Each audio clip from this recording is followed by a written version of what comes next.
예수 이름을 믿는 자, 예수 이름 앞에 나오는 자 복이 있도다. 예수의 이름으로 예배하는 이 자리에 하나님이 함께 하십니다. 여러분들 옆에 계신 분들과 인사 나누실 때 하나님이 당신을 사랑하십니다. 자, 우리 구속실에 예배하는 그 자리에 하나님이 여러분들을 사랑하시며 또 영원 공용 예배실에 함께 그 자리에 여러분들 하나님이 사랑하시고 축복하십니다. 오늘 주시는 하나님 말씀은 신약성경 고린도전서 3장 1절부터 9절까지 있는 말씀이 되겠습니다.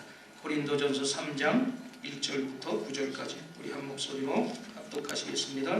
형제들아, 내가 신령한 자들을 대함과 같이 너희에게 말할 수 없어서 육신에 속한 자 곧 그리스도 안에서 어린아이들을 대함과 같이 하노라. 내가 너희를 젖으로 먹이고 밥으로 아니하였느니 이는 너희가 감당하지 못하였으니거니와 지금도 못하리라. 너희는 아직도 육신에 속한 자로다. 너희 가운데 시기와 분쟁이 있으니 어찌 육신에 속하여 사람을 따라 행함이 아니. 어떤 이는 말하되 나는 바울에게라 하고 다른 이는 나는 아볼로에게라 하니 너희가 육의 사람이 아니니요. 그런즉 아볼로는 무엇이며 바울은 무엇이냐? 그들은 주께서 각각 주신 대로 너희로 하여금 믿게 한 사역자들이니라. 나는 심었고 아볼로는 물을 주었으되 오직 하나님께서 자라나게 하셨나니. 그런즉 심는 이나 물 주는 이는 아무것도 아니로되 오직 자라게 하시는 이는 하나님뿐이니라. 심는 이와 물 주는 이는 한 가지이나 각각 자기가 일한 대로 자기의 상을 받으리라. 우리는 하나님의 능력자들이요 너희는 하나님의 밭이요 하나님의 집이니라. 아멘. 제목 한번 같이 크게 읽어보십시다. 성숙한 성도가 됩시다. 어떤 성도가 돼요? 성숙한 성도가 됩시다. 이런 제목으로 은혜를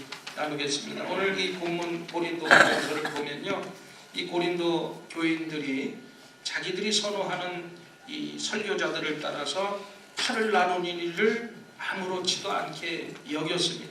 당시 이 고린도 교회의 거짓 교사들과 외부의 핍박에 맞서서 진리를 수호해야 할 그때에 하나로 화합해도 부족한 그때에 교회 안에서 서로 분열을 하고 화합하지 못했습니다. 그래서 바울은 고린도 교인들을 향해서 오늘 본문 읽은 대로 이 육신에 속한 자다, 아직도 너희들이 유아기에 속했다, 어린아이와 같다, 이렇게 표현을 했습니다. 그들이 아직 영적으로 건강하지도 못했고 성숙하지 않았기 때문에 그런 표현을 썼어요.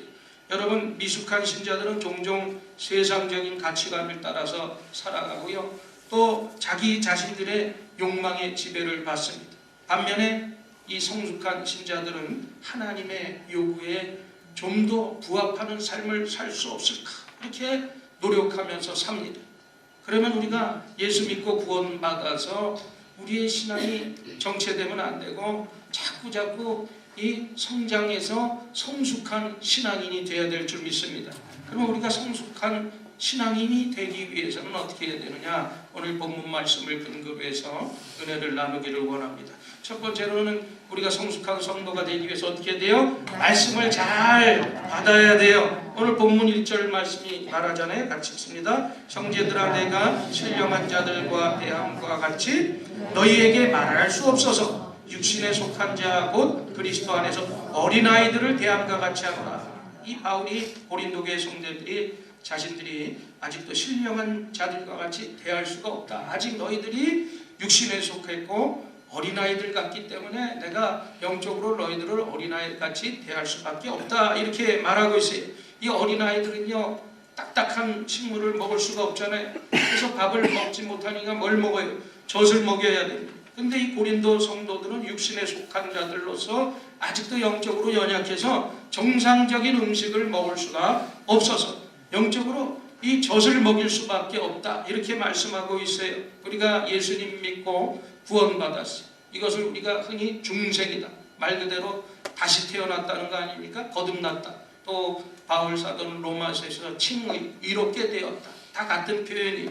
근데 이 말은 구원이 순식간에 완성되는 것이 아니라 어떠한 과정이 필요하다는 것을 일깨워 줍니다. 그래서 사실은 우리가 엄밀히 말해서 나는 구원받았습니다 라는 표현도 맞겠지만 나는 구원받아가고 있는 중입니다. 이게 더 맞아요. 우리가 예수 믿고 구원받아 중생에 이르지만 날마다 거룩한 삶을 통해서 성화되어지는, 그래서 우리가 뭐라 그래요? sanctification이라고 그러죠. 그 다음에 우리가 거룩한 성화의 과정을 거쳐서 주님 앞에 서는 날 우리가 영화롭게 되는 거예요. 그게 바로 glorification. 바로 하나님 앞에 우리가 영화롭게 되는, 하나님 앞에 서는 그날까지 우리의 모든 신앙의 과정이 펼쳐지는 것입니다. 그래서 어린아이가 태어나면 금방 성인이 되는 것이 아니고 자라나는 과정이 필요합니다. 성도들에게도 이 영적으로 성장의 과정이 필요한데, 바울은 고린도 교인들이 아직 영적으로 어린 아이들과 같다 이렇게 교훈하고 있어요. 그래서 이 고린도 교인들을 아직도 육신에 속한 자로서 보니까 시기와 분쟁이 있었고 육신에 속해서 사람을 따라서 행했다. 그러면서 오늘 본문 말씀에 책망하고 있습니다. 이 바울이 영적 성숙도를 화합과 사랑을 실천하는 것으로 그 기준을 삼았던 거예요. 그래서 시기와 분쟁이 있는 것은 영적으로 성숙하지 못한 습성이다 이렇게 지적해주고 있어요. 그리고 사랑과 화평은 영적으로 성숙한 자들의 속성이다 이렇게 기준을 분명히 정해줍니다.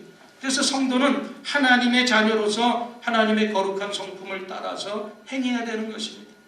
타락한 인간의 습성을 쫓는 것은 아직도 내가 신앙적으로 미성숙한 그런 상태를 보여주고 있는 것입니다. 그래서 성도는 속히 이 상태에서 벗어나서 어떤 상태로 가야 돼요? 신령한 상태로 들어가야 돼요. 그래서 단단한 음식을 먹을 수 있는 성숙한 성도가 되어야 될 줄 믿습니다. 이 갓난아기들은 단단한 식물 먹지 못하고 젖만 먹잖아요. 젖이 물론 그 영양가가 풍부해요. 그러나 그것만 먹고 살 수가 없습니다. 나이가 들어도 여러분 매일 우유병만 들고 다닌다고 생각해요. 내가 이 정장 차리면 우유병 달고 얼마나 우습겠어요. 나이가 들면 어떻게 해야 돼요? 비빔밥도 먹고 육개장도 먹고 쌈도 싸먹고 가리지 말고 먹어야 돼요. 젖되지 않는 아기에게 물론 쌈을 싸주면 그거 목에 걸려서 큰일 나. 먹이면 안 되지만 우리가 아기가 자라면 먹을 수가 있는 거예요. 저는 영적으로 단단한 식물들을 먹을 줄을 알아야 되는 것입니다. 여러분 이 동물 중에 가장 거대한 몸집을 가진 코끼리 보면 너무 느리기 때문에 우둔해 보이지만 그 생존을 위한 그 지혜를 보면 아주 지혜롭습니다. 그래서 음식을 섭취할 때 이 코끼리가 이 이빨을 튼튼하기 위해서 대나무를 즐겨 먹는다고 합니다. 그래서 단단한 질긴 통대나무를 으깬 다음에 코로 말아서 먹는데, 그리고 그냥 입으로 씹어 먹기도 하면서 부족하기 쉬운 영양소를 스스로가 그 거대한 몸집이 이렇게 취하고 있는 것입니다. 또한 이 아프리카 건조한 초원지대에 사는 코끼리들은 이 죽은 동물의 뼈를 먹음으로써 부족한 칼슘을 스스로가 보충한다 그래요. 코끼리가 보통 하루에 먹는 음식이 300kg이나 된다는데 이 자신의 몸에 꼭 필요한 영양분을 찾아서 자기 몸에다가 먹어서 자기를 건강을 유지한다는 것입니다. 마찬가지로 우리 그리스도인의 영적인 건강도 무슨 음식을 섭취하는가와 직결이 되는 거예요. 물론 우리가 하나님의 형상으로 지음받은 인간이 당연히 하나님의 말씀을 섭취하는 것은 당연합니다. 그러나 어리석은 이는 이 편식에 길들여 있어요. 어린이가 밥상에서 편식을 하들 바로 하나님의 말씀에 대한 것들을 편식하는 사람들이 있어요. 그래서 이 강단에서 전해지는 말씀을 들으면서 자기 자신이 귀에 방어벽을 세우는 것입니다. 그래서 이 말씀을 내가 들은 말씀이면 듣고 듣기 싫은 말씀이면 코끼리가 귀를 덮듯이 탁 닫아서 그런 말씀을 만들어요. 그래서 좀 까다롭고 부담스러운 말씀 그냥 건너뜁니다. 코끼리가 달콤한 야자 열매만 찾아다니지 않고 칼슘을 찾기 위해서 죽은 동물의 뼈도 먹고 억센 대나무로 씹는 것처럼 우리가 이런 결단이 필요합니다. 우리 신앙이 성장하고 우리 삶이 변화되는 것은 우리가 받는 이 하나님의 말씀을 사람의 말로 받느냐 아니면 이것이 하나님의 말씀이냐, 이렇게 내가 어떤 태도로 말씀을 받아들이냐에 따라서 엄청나게 틀려져요. 우리가 신앙생활을 오래 하면서도 하나님을 기쁘시게 하는 삶을 살지 못하는 것은 보통 사람을 통해서 선포된 하나님의 말씀을 순전한 하나님의 말씀으로 받아들이지 못한 경우가 많아요. 그 말씀이 자신을 변화시키리라는 믿음을 갖지 않기 때문에 그런 기적이 일어나지 않는 것입니다. 우리가 선포된 말씀을 하나님의 말씀으로 받을 때 우리의 믿음이 굳게 설 수 있고 그 믿음의 그릇에 반드시 하나님의 복이 임하는 것을 믿으시기를 바랍니다. 그러므로 자신을 다듬는 말씀입니다. 십자가를 지나는 말씀도 기쁘게 우리가 받아들여야 되고 그런 말씀에서도 우리가 아멘으로 반응할 줄을 알아야 돼요. 제가 이 신학교 강의도 하고 한국에서 또 많이 학생들을 가르쳐 보기도 했지. 근데 가만히 보면 공부 잘하는 학생들의 태도는 다른 것이 아니에요. 아주 강의를 진지하게 잘 듣는다는 결론이. 여러분, 그래서 우리가 성도의 건강은 그가 말씀을 듣는 태도를 보면 금방 알 수가 있습니다. 그래서 말씀을 듣는 것이 얼마나 중요한지 몰라요. 그래서 로마서 10장 17절에 믿음은 들음에서 나며 들음은 그리스도의 말씀으로 말미암는다고 말씀하고 있지 않습니까? 여러분, 위대한 믿음을 가지려면 잘 듣는 태도부터 가지고 마음의 문을 열어서 어떤 말씀도 내가 들을 준비가 되어 있을 때 그곳에 하나님이 역사하시는 것을 믿으시기를 바랍니다. 그리고 더 중요한 것은 그 들려진 말씀대로 내가 순종할 때 하나님이 그곳에 역사하시는 거예요. 그래야 우리의 믿음도 성장하고 우리의 신앙도 영적으로 성장하는 길을 걷게 될 줄 믿습니다. 그 다음에 우리가 영적으로 성숙하기 위해서는 어떻게 돼요? 서로를 인정해야 돼요. 이 바울은 고린도 교인들의 분쟁의 원인이 된 사역자들에 대한 위상을 밝히죠. 그래서 어떤 그 사역자들의 위상을 분명히 밝힘으로써 이 성도들이 오해하고 있는 부분들을 해결하려고 그랬어요. 그래서 5절 말씀에 보면 뭐라고 그랬어요? 그런즉 아볼로는 무엇이냐? 바울은 무엇이냐? 그들은 주께서 각각 주신 대로 너희로 하여금 믿게 한 사역자들 뿐이다. 그러니까 게바나 아볼로나 바울 같은 사람은 하나님께서 각각 주신 대로 성도로 하여금 믿게 한 사역자들 뿐이다. 그렇게 말했어요. 그럼 6절에서 계속 또 뭐라고 그랬어요? 자신의 복음이 씨앗을 심었고 아볼로가 물을 줬고 자라게 하시는 이가 하나님이시라면서 말하면서 오직 우리는 누구에게만 영광을 돌려야 돼요? 하나님 앞에만 영광을 돌려라. 이런 교훈을 딱 주었어요. 그래서 육신에 속한 그리스도인들이 이 성도들이 게바나 바울을 하나님처럼 여긴 것은 분명히 잘못된 거다. 그러니까 우리 이단의 특징 중에 하나가 교주를 우상화하잖아요. 그러니까 예수님을 대체하고 하나님을 대체. 그래서 완전히 우상으로 하고 있다. 이 육신에 속한 성도들은 신령한 자들의 가르침을 받아서 신령해지기를 힘써야지 신령한 사람들을 중심으로 해서 파당을 세우면 당을 나누면 안 된다. 파당을 지어서는 안 된다. 이런 교훈을 준 거예요. 그러면서 본문 9절 말씀에 보니까 성도는 뭐라고 그랬어요? 마지막 질문에 하나님의 집이다. 이런 말을 했어요. 그래서 성도들이 하나님의 집이라는 말씀은 성도들의 소유주가 누구예요? 하나님이시라는 거예요. 오직 하나님만이 그들의 경배를 받아야 함을 분명하게 말씀하고 있습니다. 그래서 하나님의 집인 성도가 사람을 중심으로 파당을 지어서는 절대로 안 된다는 거예요. 오직 하나님 중심의 장성한 신앙인이 되어야 될 것을 당부하고 있는 것입니다. 여러분, 우리가 교회에는요 다 뭐 교파도 있고 교단도 있지만 바울과 같은 리더도 있는가 하면 이 아볼로 같은 리더도 있습니다. 또 바울과 같은 리더를 더 좋아하는 사람도 있고 아볼로와 같은 그런 사람을 더 리더를 좋아하는 성도들도 있습니다. 그렇게 다른 사람들을 서로 인정하고 어울리며 하나님 일을 멋지게 이루어내는 장소가 바로 교회인 것입니다. 아무리 타당한 이유를 댄다고 해도 시기와 분쟁이 있는 모습은 하나님께서 허락하지 않아요. 그리고 성숙한 모습이 절대가 아닌 것입니다. 여러분, 그 미국 교단 중에 형제 교회 교단이라는 교단이 있는데 그 교단에서는 우리는 한 달에 한 번씩 성찬식을 하지만 그 교단에서는 무슨 식을 해요? 세족식을 해요. 예수님이 제자의 발을 씻겨준 것처럼 한 달에 한 번씩 모여서 세족식을 하게 되는데 이제 세족식 날이 되어서 형제교단의 어느 이 교회에서 세족식을 하는데 목사님이 이 세족식을 하면서 이 성도들의 그 발을 씻기는데 목사님이 이렇게 앉아있고 상대가 이렇게 의자에 앉아 있으니까 목사님 쪽에 봤을 때는 목사님 오른쪽이 성도의 왼쪽 발이 되잖아. 근데 습관적으로 목사님이 이렇게 왼쪽 발만 먼저 시키는 거예요. 그래서 거기에 이제 가장 좀 힘 있는 집사님이 예배가 세족식이 끝나고 가서 목사님한테 부탁을 했어요. 목사님, 세족식 할 때 오른쪽부터 발을 씻혀주는 것이 옳은 거 아닙니까? 성경에 오른쪽부터 시켜주라는 말 나오지 않았어요.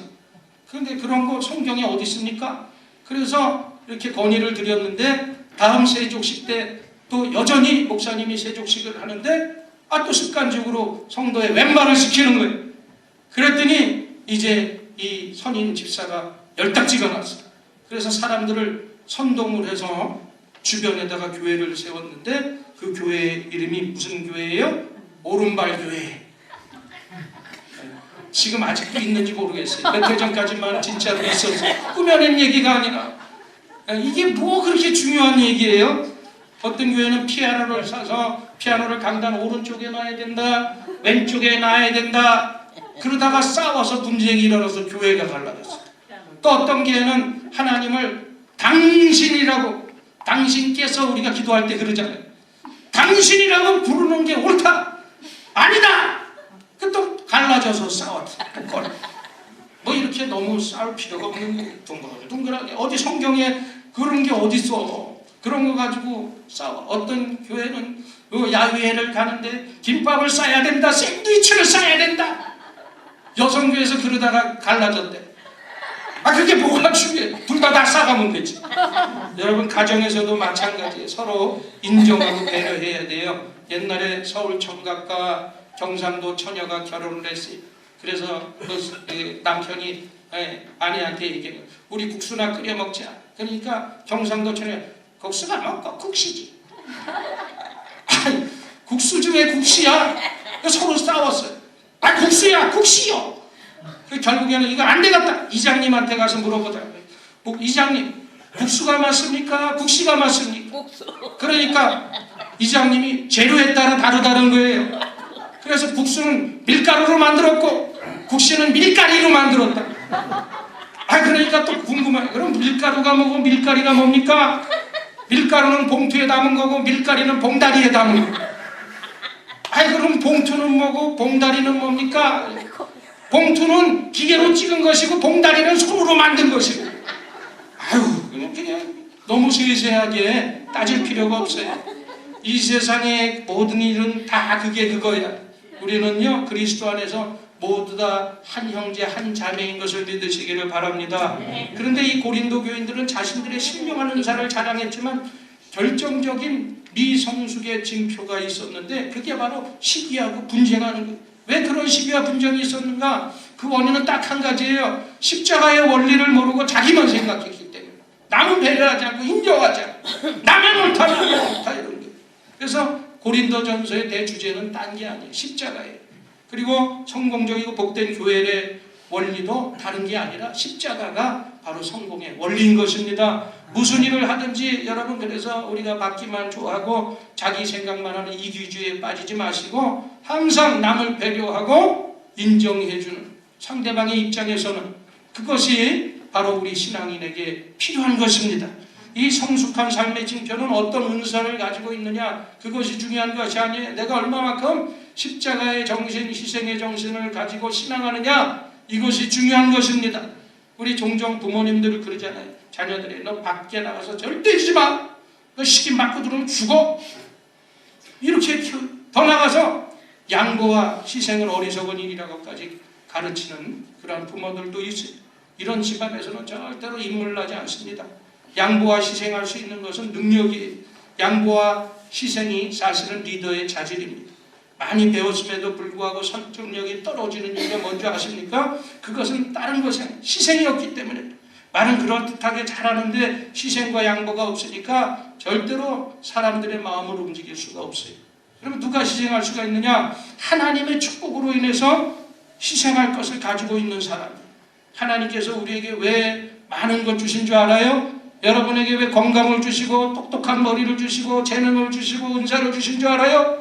그걸 가지고 이 땅에서 희생과 양보로 문제를 해결하고 또 리더십을 발휘하라고 주신 어떤 주님께서 주신 여분의 능력이, 그걸 가지고 하나님 영광을 위해서 우리가 희생해야 되는 것입니다. 그래서 우리 교회에서는요, 다음 세대에게 희생과 양보를 가르쳐야 돼요. 우리 부모들이 그 희생과 양보를 가르쳐줘야 돼요. 그리고 그것이 가능하도록 열심히 일하는 것도 가르쳐줘야 되고, 하나님의 축복 속에서 살아가는 법도 가르쳐야 되는 것입니다. 왜냐하면 희생과 양보는 아무나 하는 것이 아니기 때문에, 그래서 우리가 가르쳐야 돼요. 희생과 양보는 축복받은 사람의 행동이고, 그것이 세상을 풍요롭게 하고 풀리지 않는 모든 문제를 풀어가는 그러한 열쇠라고 할 수가 있어요. 그래서 여러분들이 이제는 서로를 인정하고 배려하면서 여러분들이 희생하며 살아가게 되기를 주님의 이름으로 축복합니다. 그 다음에 우리가 영적으로 성숙하기 위해서 세 번째로 어떻게 해야 돼요? 하나님만을 바라보면서 살아야 돼. 7절 말씀이 그거죠. 그런즉 심는 이나 물 주는 이는 아무것도 아니로되 오직 자라게 하시는 이는 하나님뿐이니라. 교회 생활을 하면서 하나님만 바라보고 하나님 중심적으로 하면은 우리가 모든 갈등과 분쟁은 사라지고 건강한 교회가 되는 것입니다. 요즘에 무슨 한국에서는 교회 부흥이 잘 안 되니까 교회 성장 세미나 많이 열리는데요. 교회 성장은 사실 전적으로 하나님의 은혜로 이루어지는 거예요. 그래서 특별한 비결이 없어요. 그냥 목회자는 열심히 일하고 성도들은 열심히 목회자를 뒷받침하고 동역하고 교회의 모든 구성원들이 하나님만 바라보고 성숙한 모습으로 서로 인정하고 협력하면 그 하나님이 적절한 시기 적절한 때에 교회의 성장은 당연히 오게 만들어주시는 것을 믿으시기를 바랍니다. 그래서 언젠가 제가 존경하는 한경진 목사님이 천국 가셨지만 이런 말씀을 하셨어요. 교회가 싸우지만 않으면 큽니다. 교회가 왜 안 그런 줄 알아요? 자꾸 싸워서 교회가 쫙쫙쫙쫙 갈라지죠. 그래서 우리가 싸우지만 않으면 우리가 하나님이 다 책임져 주시는 것을 믿으시기를 바랍니다. 지금 한국교회에 필요한 것은 뭐냐? 말씀을 많이 배운 사람 아니에요. 성경 공부 많이 해서 머리에 지식 가득한 사람, 그런 사람 아닙니다. 말씀을 많이 실천하면서 사는 사람이 필요한 때에, 그래서 들은 말씀 한 가지라도 여러분들이 실천하려고 애쓰고 수고할 때, 하나님을 바라보고 나갈 때 하나님이 우리를 이끌어 주실 것을 믿으시기를 바랍니다. 어린아이 때는 빨리 성장하잖아요. 어린아이가 하루자고나 옥헌에 재롱 끼고 걸어다니고 뛰어다니고 이유식 먹고 어느새 가서 유치원 가고 초등학교 들어가고 쭉쭉해요. 근데 여러분, 이 어른이 되로 성숙해 가는 데는 일평생이 걸려요. 80, 90이 돼도 철이 안 든 사람은 철이 계속 안 들어. 죽을 때까지 안 들어. 그러니까 평생을 우리는 이 일생을 성숙해가는 과정인 것입니다. 인생의 많은 문제는 미숙하면서 미숙하면 우리가 쉽게 화도 내고요. 미숙하면 감정의 기복도 심하고요. 너무 가볍게 말하고 결정하고 요 조동아리가 문제가 돼서 어려움도 많이 당하고요. 미숙하면 요동하는 파도처럼 너무 자주 이랬다 저랬다 감정의 기복도 그냥 하루는 했다가 하루는 우울증에 눈물을 펑펑 쏟고, 그리고 말 한마디에 상처받고 오해받기도 쉽고, 전체를 보는 안목이 없어서 작은 문제만 생겨도 안절부절, 이런 모습들이 다 미숙한 어린아이 같은 모습. 그런데요, 성숙한 사람은 다르잖아요. 성숙한 사람은 깊이가 있어요. 말에도 무게가 있습니다. 전체를 보는 안목이 있어요. 다양한 사람들 좋아하고 변화에 잘 적응을 합니다. 성숙한 사람은 항상 타인을 배려할 줄 알아요. 전체를 생각합니다. 그래서 이 성숙의 극치는 바로 뭐냐? 내 자신을 내어주는 데 있어요. 우리는 예수님의 모습에서 그러므로 성숙을 배워야 돼요. 예수님의 인격을 무르익은 인격입니다. 예수님의 그 언어, 예수님의 말 한마디는 깊이 있는 언어였어요. 인류를 위해서 십자가에서 자신의 목숨을 내어주신 예수님의 삶 속에서 어떤 성숙의 삶의 절정을 우리가 볼 수가 있는 것 아닙니까? 예수님의 모습을 통해서 그래서 우리는 성숙을 배워야 돼요. 미숙한 힘을 벗어버리고 우리가 성숙함에 이르기를 주님의 이름으로 축복합니다. 여러분, 성숙한 성도의 모습을 가지고 바른 성장을 추구해야 돼요. 비록 자기 처지가 지금 부족하다고 해도 여러분들이 절대로 자기 자신이 패배주의에 빠지지 마시기 바랍니다. 또 너무 남을 의존해서 살려고 하거나 되는 대로 막 살려고 하지 마세요. 자기 형편에 최선을 다하고 열심히 살겠다고 다짐하고 내가 남에게 신세지지 않고 살겠다고 다짐하세요. 누구에게나 그러면 성공의 가능성이 분명히 열려 있어요. 그러므로 여러분들이 지금 상황, 어려운 힘든 환경 때문에 포기하면 안 돼요. 아무리 조건이 나빠도 뜻이 있으면 길이 있다. 하늘은 스스로 돕는 자를 돕는다. 편안하게 살려고 하면 하나님께 우리가 들어쓰시질 않아요. 우리가 그래서 힘들어서 우리가 최선을 다해서 훈련을 하니까 올림픽 나가서 금메달도 따는 거 아닙니까? 지금 하는 일이 그냥 하면 평범하게 우리가 살 수밖에 없어요. 그러나 이제는 내가 그냥 평범하게 살지는 않고 잘해야 되겠다. 이런 마음의 각오를 먹고 나가면 하나님께서 복된 길을 열어주실 것을 믿으시기를 바랍니다. 신앙생활도 똑같아요. 예수님 믿고 주일 잘 지키고 내가 말씀대로 순종하다 천국 가리라. 그럼 가요. 그러나 우리 교회에서 내가 전도를 제일 많이 하니, 내가 우리 교회에서 봉사를 제일 많이 하니, 내가 예수님의 인격을 닮으리라. 이런 높은 뜻을 가지면 그 뜻대로 우리가 성화되고 또 영화롭게 되는 것입니다. 그래서 여러분들이 영적인 성장을 계획을 세우세요. 내가 성숙한 성도가 되기 위해서 하루에 하나님의 말씀 거르지 아니하고 밥 새끼는 꼬박꼬박 잡수시면 거기다 간식 디저트까지 다 먹으면서 하나님의 말씀은 안 읽으면 어떡해. 하나님의 말씀 내가 하루에 석장씩 읽으면 1년이면 일독하거든. 내가 읽으리라. 이런 또 기도는 하루에 30분 이상 혹은 1시간 이상 내가 하리라. 또 교회에 어떠한 봉사의 자리라도 내가 힘써서 봉사하리라. 이런 영적인 성장을 위해서 여러분들이 계획하고 기도, 그런 계획을 세우고 굳게 나가면 성장과 더불어 우리가 성숙도 얻을 수가 있는 것입니다. 성장하고 성숙해진 모습을 보면 누군가 그 모습을 내가 닮고 싶다. 야, 나 저 집사님, 야, 저 권사님 닮고 싶다. 이런 마음이 들면 얼마나 좋겠어요. 그럼 누가 영광을 받으세요? 하나님 앞에 영광이 되는 것입니다. 그렇게 될 때 여러분 하나님께 영광을 돌리고 기도응답도 또 우리가 얻게 되고 또 더 나가서 하늘의 상급도 크게 받을 것을 믿으시기를 바랍니다. 여러분 말씀을 맺습니다. 여러분들 오늘 이제 얼마 남지 않은 이 기간 동안에 여러분들이 하나님의 말씀을 잘 받으시고 또 서로 곁에 있는 사람들을 서로 인정해주고 하나님 바라보시면서 날마다 성장하는 신앙의 성숙한 모든 성도들이 되기를 주님의 이름으로 간절히 축원을 드립니다. 우리 말씀 생각하면서 기도하십시다. 성도는 모두가 하나님의 소유라고 말씀하셨어요. 그럼에도 불구하고 성도 중에는 육신에 속한 자도 있고 신령한 자가 있어요. 우리는 기왕이면 육신에 속한 자가 되지 말고 신령한 자 되어서 육신에 속한 자를 잘 가르쳐서 하나님께 영광 돌리는 삶을 이끌어가는 저와 여러분이 되기를 주님의 이름으로 축복합니다. 그런 사람 되기 위해서 우리가 주여 언제까지 어린아이 같은 신앙하겠습니까? 정말 성숙한 성장하는 신앙인 되게 하여 주시옵소서. 말씀 생각하고 주여 성창하고 간절히 기도합니다. 주여